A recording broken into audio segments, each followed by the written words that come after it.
नमस्कार विद्यार्थियों, आपका मेरे YouTube चैनल हृदय स्टडी पॉइंट पर मैं आपका हार्दिक स्वागत अभिनंदन करता हूं। जैसा कि निरंतरता के साथ जो विद्यार्थी मेरे YouTube चैनल से जुड़े हुए हैं उनको ज्ञात है कि पिछले कुछ दिनों से हमारा जो प्रकरण है वह है रचनाकारों का जीवन परिचय, जिसमें मैं आपको अवगत कराना चाहूंगा कि हमने पूर्व में सूरदास व भूषण के जीवन परिचय को पढ़ा कि जीवन परिचय किस प्रकार लिखा जाता है, उसका ढंग क्या है लिखने का।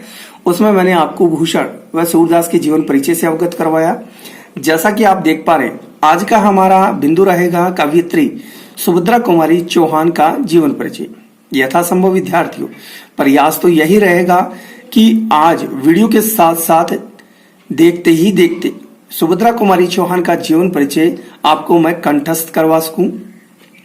उसके लिए आप देख पा रहे हैं कि कवयित्री के नाम के समकक्ष एक मैंने संख्या लिखी है 44। ये विद्यार्थियों ध्यान रहे, कवयित्री का जब भी नाम आए तो आपको ये संख्या याद करनी है 44। ये इसलिए याद करनी है क्योंकि एक मेरे द्वारा बनाई गई मैजिक संख्या है जिसका संबंध बनता है कवयित्री सुभद्रा कुमारी चौहान से। यथासंभव किस प्रकार, तो देख लेते हैं कि मेरे कहने का क्या अर्थ है। 44 से तात्पर्य कि कवयित्री एक आधुनिक कवयित्री है, अर्थात इनका संबंध है वो 1900 ईस्वी से है और यह संख्या बनी है 4 और 4 से। 4 और 4 का मतलब हो जाएगा कवयित्री का जन्म है वो 1904 में हुआ। 1904 प्लस 44 अर्थात 1948 इनकी मृत्यु तिथि बताएगी है। तो चलिए आगे मैं लेकर चलता हूं, अब संपूर्ण विस्तार से इसे पढ़ लेते हैं कि सबसे पहले जैसा कि हम करते आए हैं कि सबसे पहला टाइटल हम लिखते हैं कवयित्री का नाम। तो प्रिय विद्यार्थियों, आज की हमारी कवयित्री है सुभद्रा कुमारी चौहान। इनके जन्म वर्ष व स्थान के संबंध में कहा जाता है कि सुभद्रा कुमारी चौहान है, उनका जन्म 1904, जो हमारी मैजिक संख्या बताती है कि इनका जन्म 1904 में हुआ। 44 संख्या से बने, 44 संख्या बनी है 4 और 4 से। 4 का मतलब हो जाएगा 1904, 1904 प्लस 44 हो जाएगी 1948। अर्थात कवयित्री सुभद्रा कुमारी चौहान का जन्म है वह 1904 में प्रयाग जिले के निहालपुर ग्राम में हुआ माना गया है। शिक्षा के संबंध में अगर बात करें तो इनकी प्रारंभिक शिक्षा प्रयाग से संपन्न हुई और उच्च शिक्षा इलाहाबाद से संपन्न हुई। जीवन वृत्त देख लेते हैं विद्यार्थियों। देखिएगा, इनके जीवन वृत्त के बारे में कहा जाता है कि इन्होंने 9 वर्ष की अल्पायु में काव्य सृजन प्रतिभा का परिचय देते हुए अपने जीवन की प्रथम कविता नीम कविता का सृजन किया। अर्थात कहा जाए कि इन्होंने 9 वर्ष की अल्पायु, छोटी सी आयु में काव्य सृजन प्रतिभा का परिचय देते हुए जीवन की प्रथम कविता नीम कविता का सृजन किया तथा गांधी जी द्वारा चलाए गए भारतीय स्वतंत्रता आंदोलन में सक्रिय भागीदारी निभाने के कारण, अर्थात गांधी जी ने राष्ट्र को आजादी दिलाने के लिए जो एक आंदोलन छेड़ा था, भारतीय स्वतंत्रता आंदोलन, उनमें गांधी जी के साथ रहकर इन्होंने उस आंदोलन में सक्रिय भागीदारी निभाई थी और इसी कारण इन्हें कई बार जेल की यात्राएं करनी पड़ी। तो आइएगा चलते हैं अगले बिंदु पर, प्रमुख रचनाएं।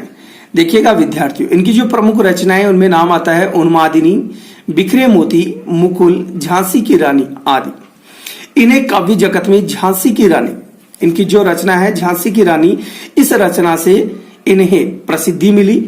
विशेष तथ्य में देख लेते हैं, इन्होंने काव्य सृजन विषयों के रूप में 2 विषयों को प्राथमिकता दी। अर्थात इन्होंने काव्य का लेखन जो किया है उनमें मूलतः 2 विषयों को प्राथमिकता दी है, जिसमें ज्ञात रहे घरेलू जीवन व राष्ट्रीय भावना। अर्थात इनकी रचनाएं हैं उनका संबंध घरेलू जीवन के विषयों से रहा और राष्ट्रीय भावनाओं से रहा। इन्हीं राष्ट्रीय भावनाओं के कारण इनकी रचना झांसी की रानी जो काफी प्रसिद्ध रही और इसी के कारण इन्हें काव्य जगत में प्रसिद्धि मिली। इसी रचना के कारण इन्हें वीर रस की कवयित्री भी कहा जाता है। आइएगा तो अगले बिंदु पर चलते हैं।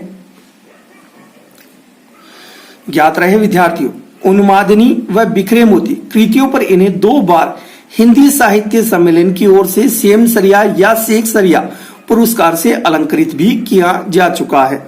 ज्ञात रहे, रिपीट कर देता हूं, उन्मादिनी व बिखरे मोती कृतियों पर इन्हें 2 बार हिंदी साहित्य सम्मेलन की ओर से शेक्सपियर पुरस्कार से सम्मानित भी किया जा चुका है।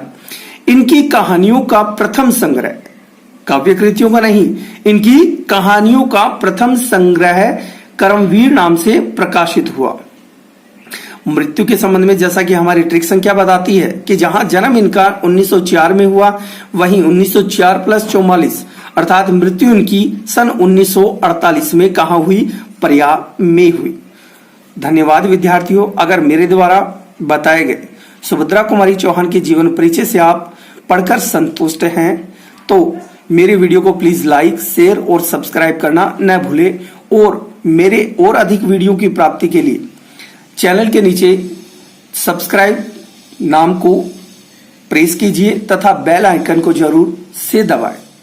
धन्यवाद।